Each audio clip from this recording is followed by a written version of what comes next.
good to Yeah, see you. super excited. All right, well, let's get started. I like to jump right in. Okay. First question to you Okay. is one I ask all my guests. So first, we'll breathe in and out, do a quick breathing exercise, and then I'll ask you my first question. Okay. Ready? Okay. Okay. So let's breathe in with your nose for 5 seconds. 1, 2, 3, 4, 5. Hold it and release out of your mouth. 1, 2, 3, 4, 5. Excellent. Well, welcome to Restorative Escapes. Thank you. So we'll start with your name, since your My name name is is very important and powerful in the world. So who named you, and what is the meaning of your name? Oh my. Okay. My name is my name is Maelu Strange, and my mother named me for my father's mother, whose name was Lucy, and but Lucy and her husband passed away when my dad was around 6. So he was raised by Mabel, who was not related to the family, but took my dad in. So she took the first part of Mabel and the last part of Lucy and put it together and made Mealu. Oh, I love that. That's a beautiful story. She was creative. She was a creative lady. Okay. Interesting. And what part of your journey are you going to share with us today?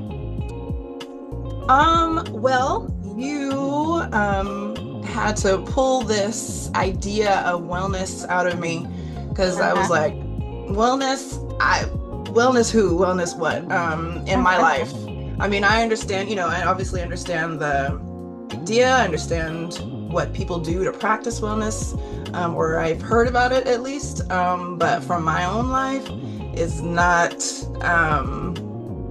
prevalent or forefront, I guess, until you said maybe I could talk about music, and that is wellness. That is like all of wellness in my life.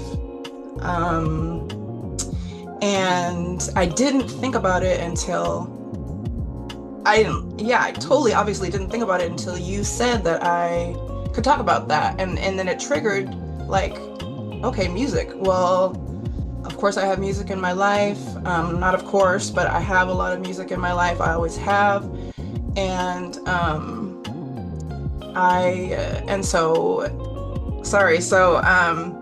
anyway, once you said that, it just was like a light bulb, and I began to think of all these ways that music really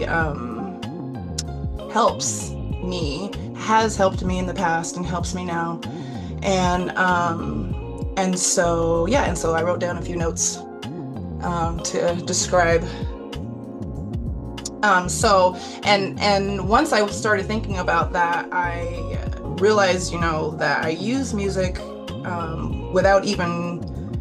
I have used music without realizing the power that it has. And when I started thinking about that, I was like, I guess people that listen to music or use it for themselves, or just have been in situations where music has like made a difference in a situation or made a difference for them. So what I realized that what I was trying to do is describe what it does, because it can elevate any perspective, any time in your life, any event in your life, or just make it more meaningful, or it can help you get through things. And so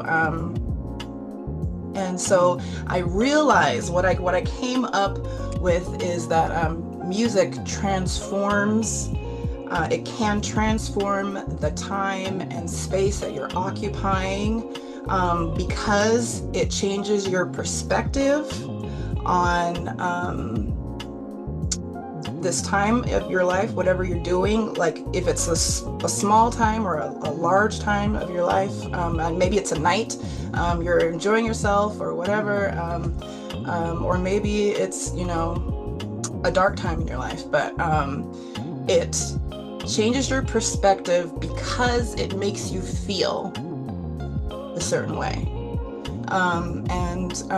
It's just, that to me was like eye-opening, because I've always, I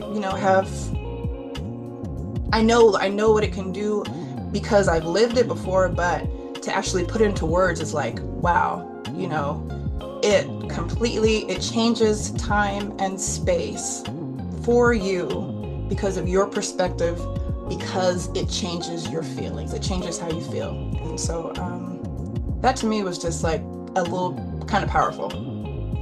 Yeah, that's absolutely true. So I remember you guys singing for my grandmother. Yeah. I have that video during the pandemic, and you guys were outside and she was on her porch. Oh, really? Yeah.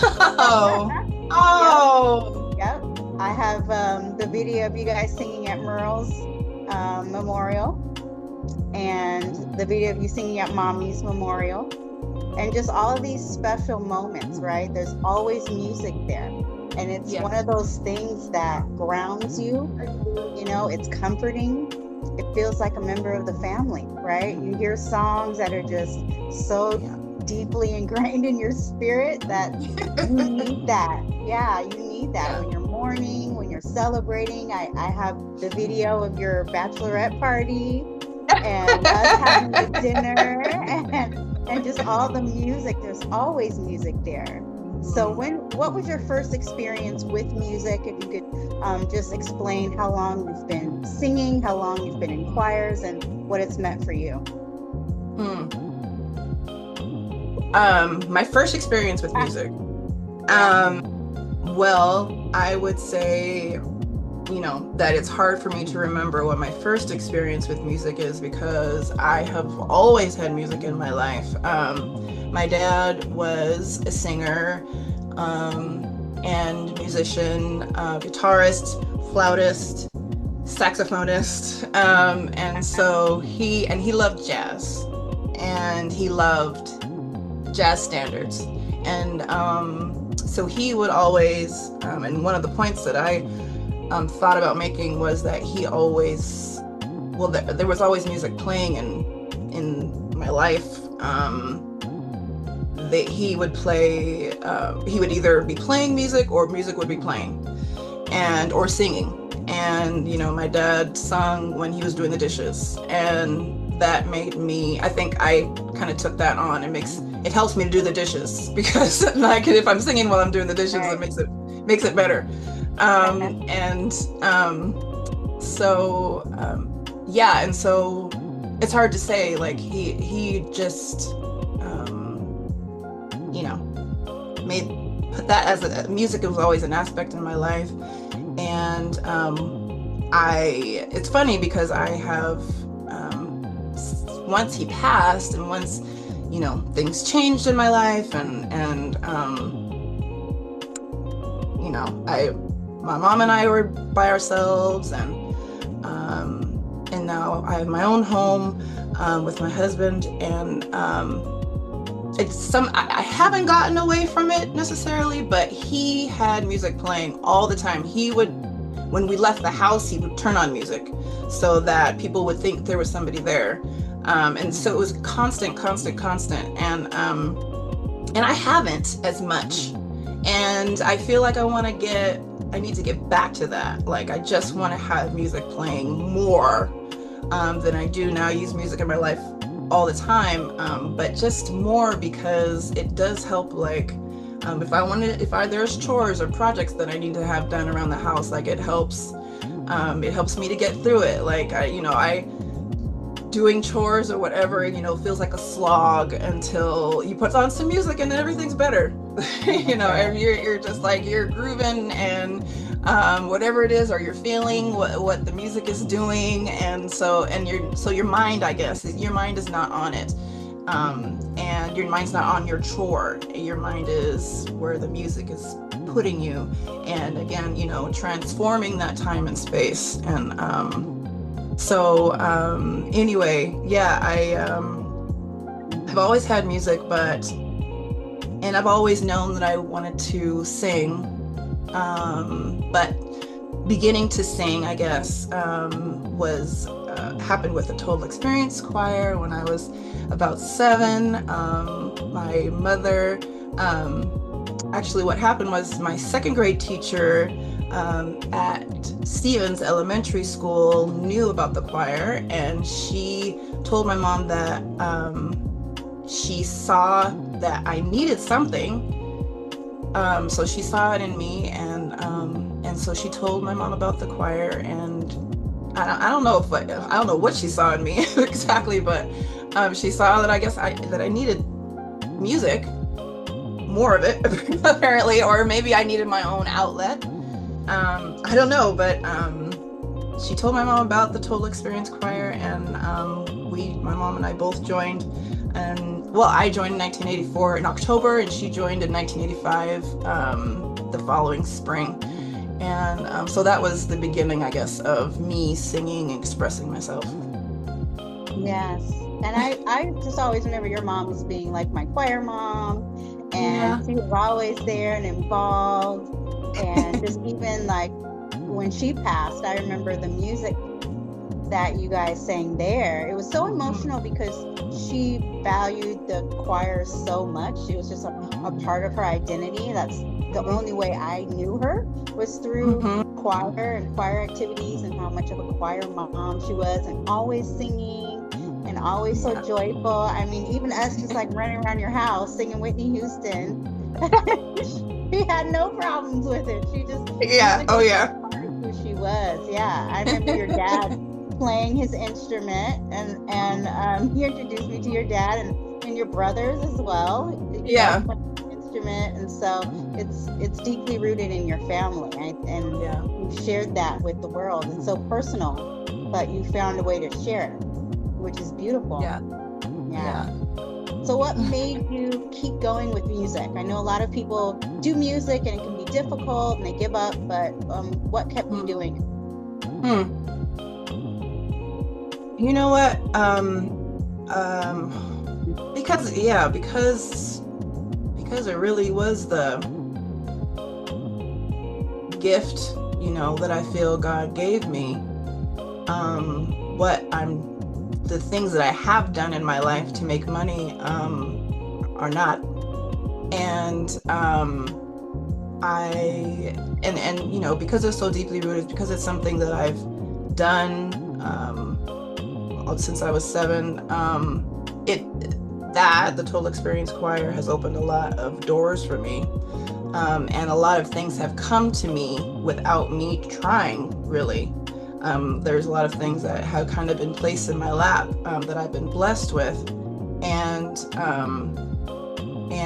so I've just done it, and I mean, they've been great things, absolutely beautiful things, life-changing things that I will always remember, and just grateful to God for. But I was blessed with them. They were for me. God gave them to me, and I was blessed with them, but I didn't have to try that hard. Now I feel like I need to try. I need to try to just do more with myself. I need to come out of a shell that I do still occupy, and just kind of put myself out there. Like to answer your question, because it is the gift. It's the gift that God gave me. One of them. But yeah. And so if you have to use your gifts.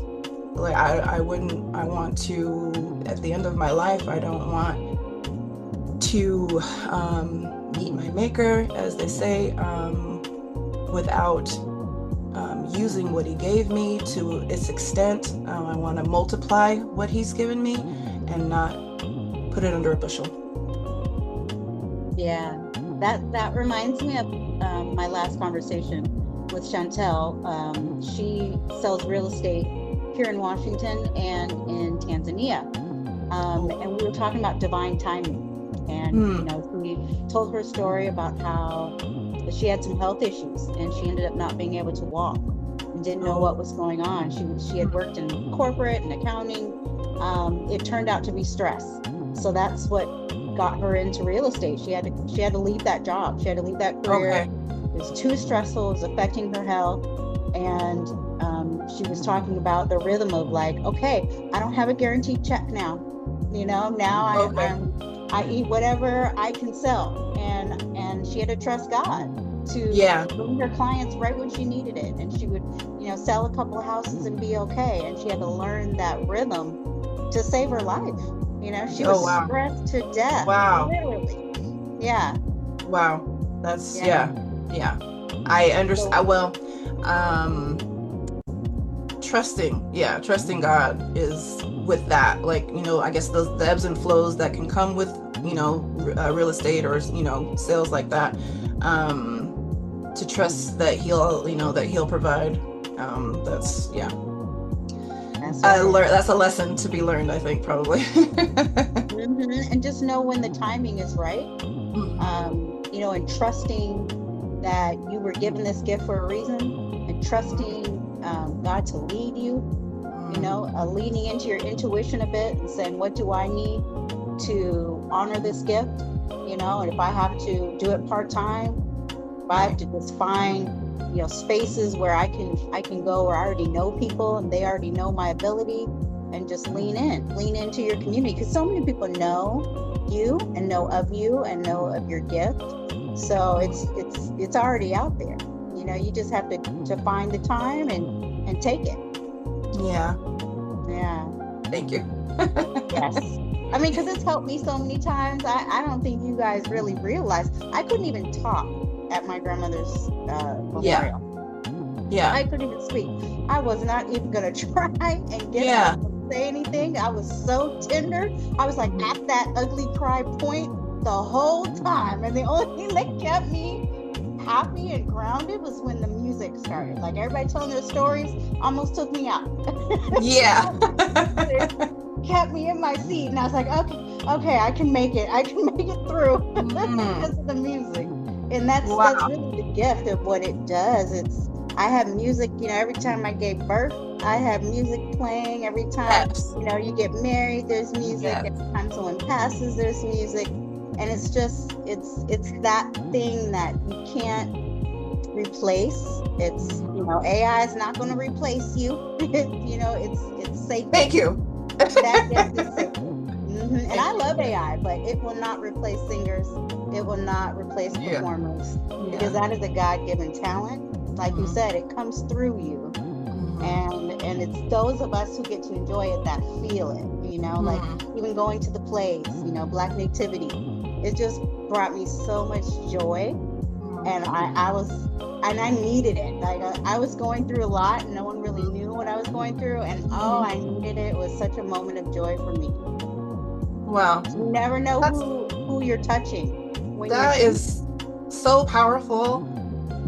And I guess people like me who have sung so much, with the choir was so busy and we sung all the time and we sung for everything. And now we're doing Black Nativity again. And so those of us that do it all the time, and now I'm not doing, I don't do it as much as I did then for the majority of my life, but you can take it for granted really easily, and but I have to remember that you're blessing people, and it's a service that you're doing, and you're serving God and you're serving people, and that's so that's what you're on this earth for. That's what you're on this earth for. And it makes me happy that, you know, we can help. Yes, absolutely. It's you know, there's a woman that I met when I started doing restorative circles. She is she does laughing yoga. So she goes up to the hospital and she does it for hospice services as well. Wow. She does laughing yoga for people, and they just laugh. And by laughing, even if there's nothing funny, it makes you laugh. And that in itself is a practice. It's something I had to try to really believe how much it works. And they of course have singing bowls, right? And they have people that will sing and do the same thing. It's like a form of meditation. Even if you're not in the mood to sing and you're just sitting there and you're trying to be quiet, you're listening to the bowls sing to you. And it's the vibrations that really help you. Some people sit and they cry, some start laughing, you know, some fall asleep. But you don't realize that it's considered a form of like alternative medicine to have that music there. You know, they have art therapy, they have music therapy, because it is really powerful. And that's one of the things that I thought about was like, oh yeah, the laughing yoga made me think about music and just how even if people are sitting there and they're quiet and they're not responding to you, you're singing and you're performing anyway. Yeah. And it's your energy that then gives them permission to let loose a little bit, and then they give you that energy back. And so there's an exchange going on. Wow. That's, One of my favorite things about going to performances and seeing people sing, especially choirs, because you don't realize that you're giving something to the audience that they need. They may not know they need. And then when you open up and start giving it back, you get even better. You sing even more powerful, and it's louder. That's the best, That's the best. So when is Black Nativity coming back? We've done it. The second iteration, I will say, of Black Nativity started. We just wrapped up our third year. It's 25, so I get started in 22. Right? We started again in 2022 under the direction of Valerie. Oh shoot, I have to remember her last name, but she was the Valerie. Oh gosh, I can't remember her last name. I'm sorry. She was the director of the play, and then Sam Townsend took on the role of the musical director, the role that Pat Wright had, and so we begin rehearsals somewhere in the middle of November, and it has started either the first week of December or the second week of December, and goes until the end of December. And it is at the Intiman Theater, which is now at the Broadway Music Performance Hall. Sam Townsend has done a great job. And he has actually won an award, the Gregory Award, I believe, for musical direction.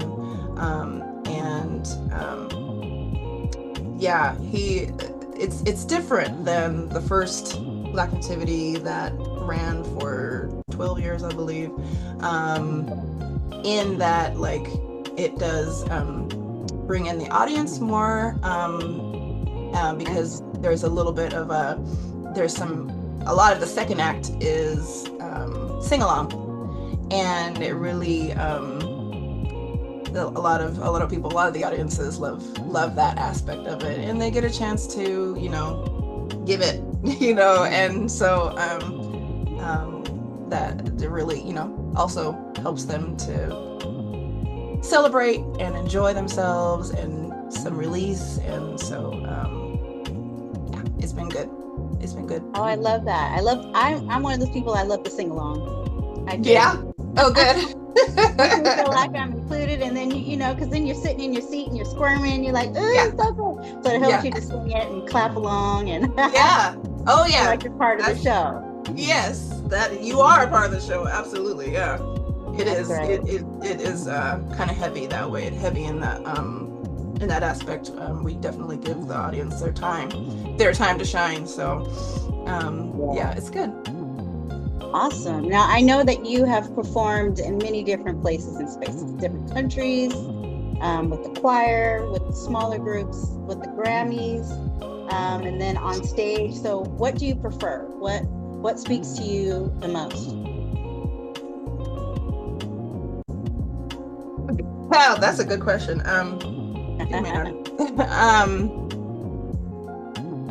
What do I prefer the most? I don't know. I think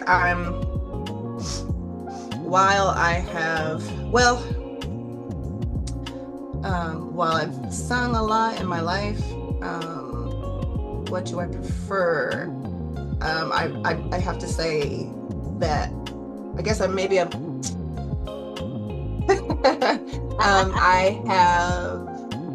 know.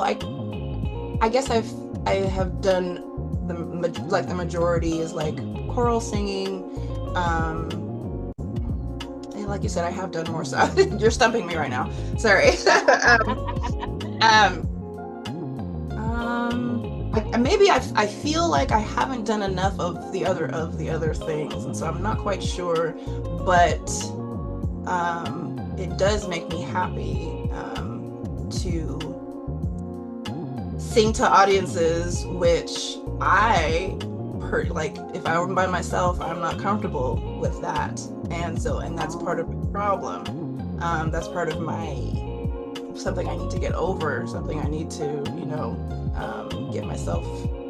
I just need to work on, grow for anyway.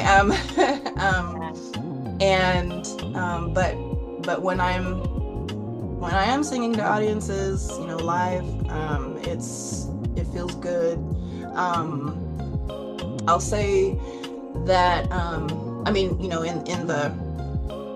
in the example of Black Activity, it feels good to see those audiences, enjoying themselves and getting up and clapping, and you can tell when somebody is really happy and enjoying what's going on, and that makes me feel good. Obviously, then you have that energy that you're talking about that's moving back and forth between the performer and the audience member, and that's that's what we're here for. All of that's what we're here for. And I guess I have also experienced that on the stage with Macklemore. We did, it was just a trio of us, but I was on a tour with him in 2016, the beginning of 2016, and we just did a little US tour with him, and I shouldn't start talking about stuff I can't remember exactly, but How was tour life? How was that different? That was so much fun. I thoroughly enjoyed myself. It was so much fun. The tour life was, it's a whole different beast. It's a whole different bear or whatever. But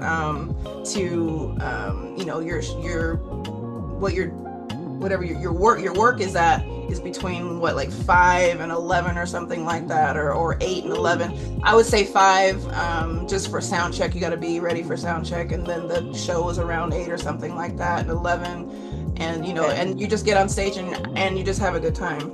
You're just enjoying yourself. And then you get on the bus and sleep maybe, and then and then get up and do it again. Do it again. But going to different places and different audiences and everything. I thoroughly enjoyed myself, and it is completely different from what I'm used to or what I have been used to. The total experience did a lot of touring, absolutely toured. But this was it felt different. I guess because of the timing of it, maybe. Just the one day you're in this city, the next day you're in the next city, the next day you're in the next city, and and yeah, I don't know, it's the, that the Total Experience toured, but somehow it just felt a little bit different. It was a good time. I can't lie. I love it. Well, you're good on the road. I mean, that's really where artists make most of their money, is on the road, right? Yeah, I guess so. And then, going to see their audience face to face, one-on-one. The meet and greets, if you do that whole thing. And then how did you stay energized? I mean, I know it's tiring to be constantly moving from city to city to city, but it sounded like you enjoyed that. What kept you grounded?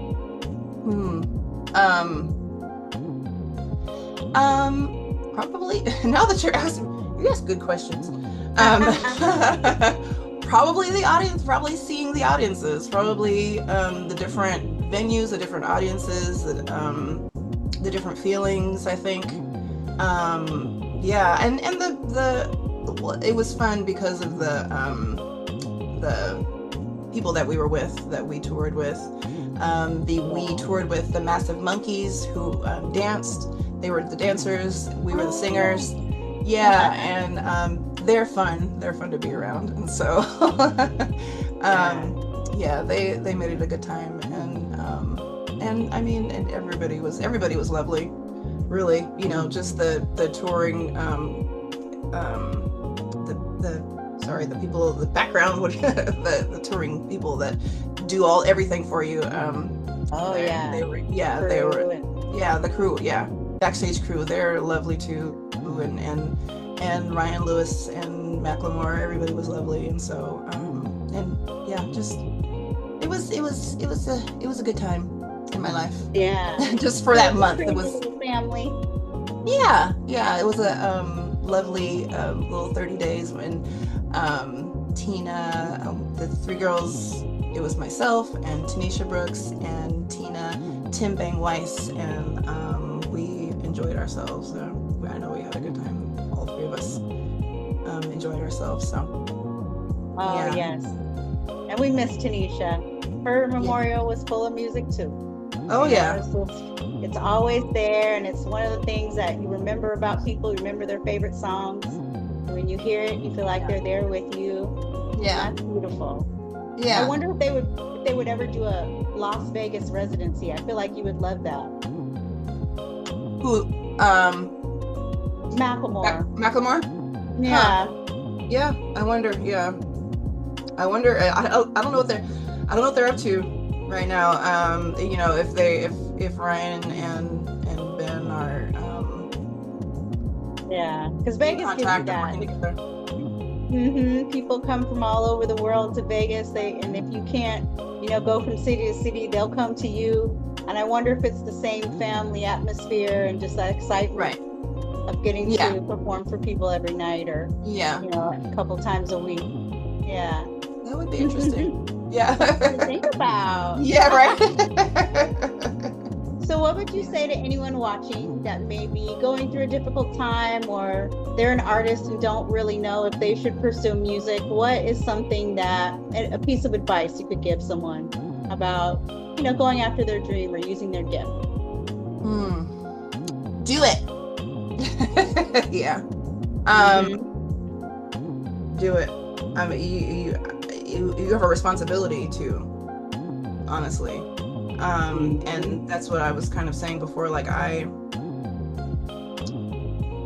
want, it's something that I've heard in a song, I heard it described perfectly that God places a gift in your heart like a secret, and you have to hold on to it, you have to nurture it, you have to protect it, and don't let any outside whatever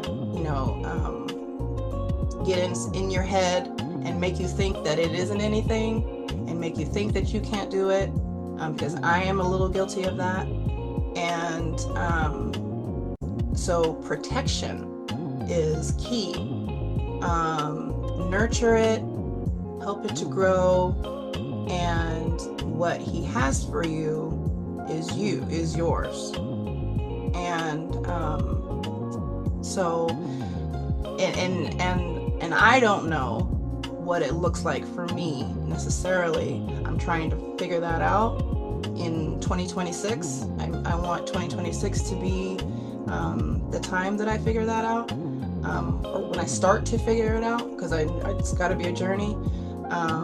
But it's so yeah, I don't really know what it looks like. I think that's part of my problem, or the thing that I have to get over.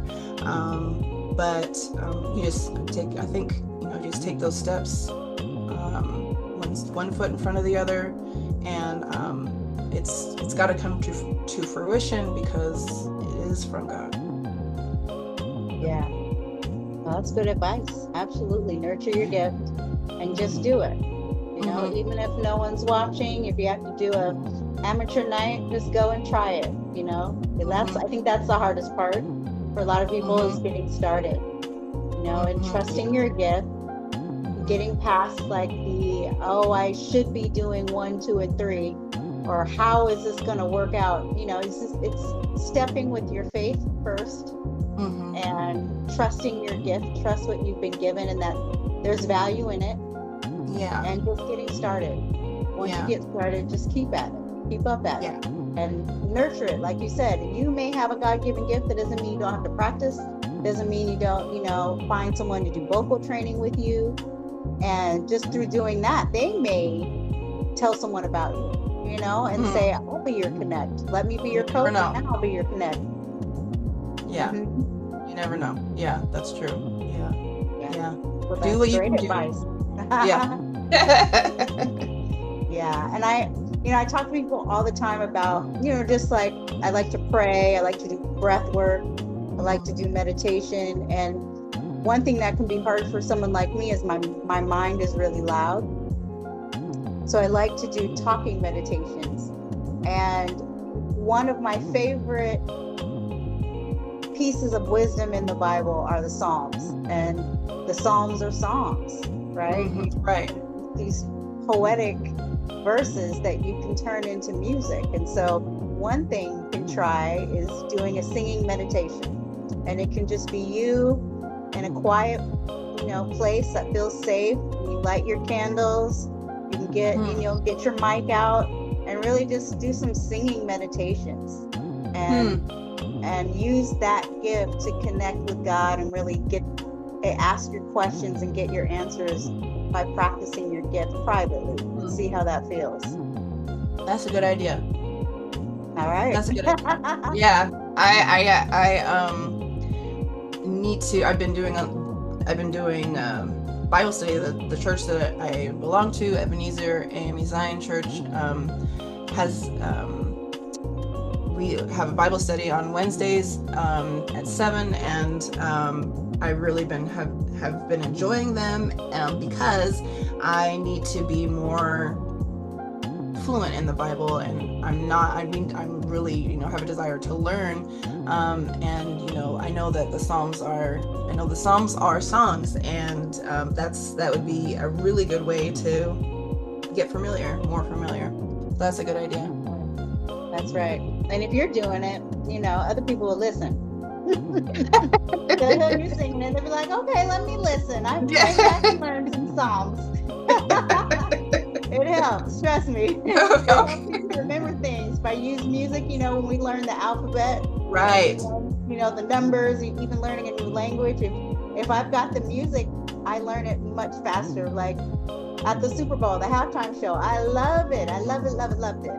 And I didn't know everything he was saying. I had the Spanish on my screen, so I could. Oh yeah.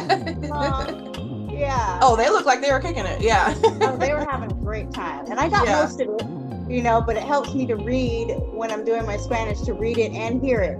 And so, learning songs, for me, that's a good way to learn a new language. Right. Because I'll remember it better. You're so right. I never thought about that. You're really I'm gonna have to employ that. There you go. So and I want to hear it. So you practice it, and then I'm gonna come back to you and be like, okay, I want to hear a Psalm song. from you, because I know it's going to be beautiful. Oh, okay. Yes.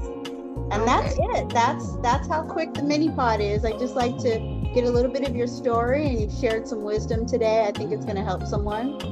Absolutely. We have a lot of musicians in the Northwest, a lot of frustrated musicians in the Northwest.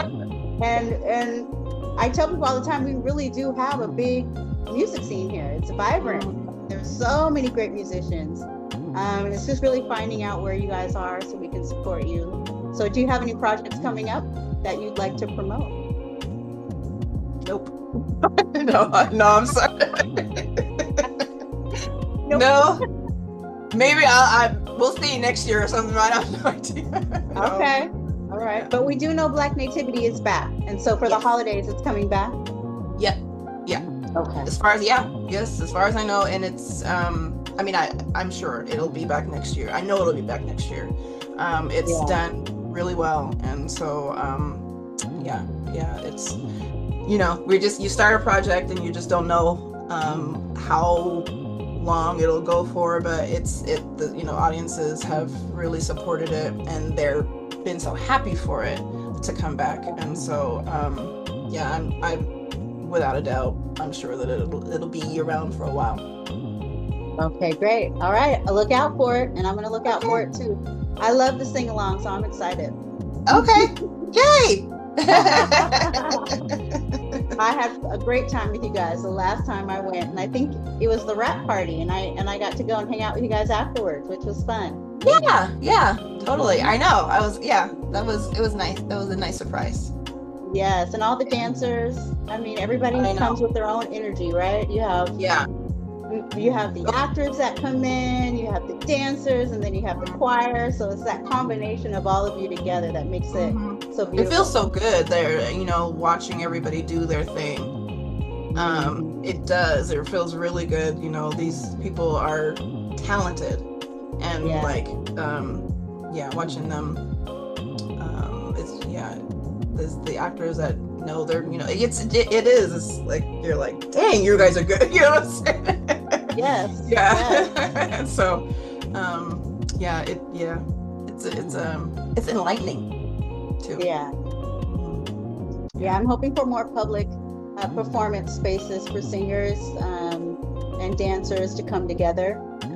We have spaces for dancers, we have spaces for actors, we have some spaces for singers, right? People who do poetry, but more spaces where people do it all together. Because that when you bring your art forms together, it just makes it go up. The energy, so fun. It's like multiplied. Yeah. Yes. Well, thank you. Thank you for being vulnerable today. Oh, you made it. Well, you made it so much easier than I thought I was going to be. Good. I always bounce my questions off where people are naturally going anyway. So, I don't pre-plan that. I just let whatever comes out of the conversation happen, and we always find a way to go deeper. Nice. Good job. Because I was like, I don't know what to do. No. I had the wisdom out of you. You're the one doing all the work. I'm just getting it out of you. Well, you're doing a good job at it. Yeah.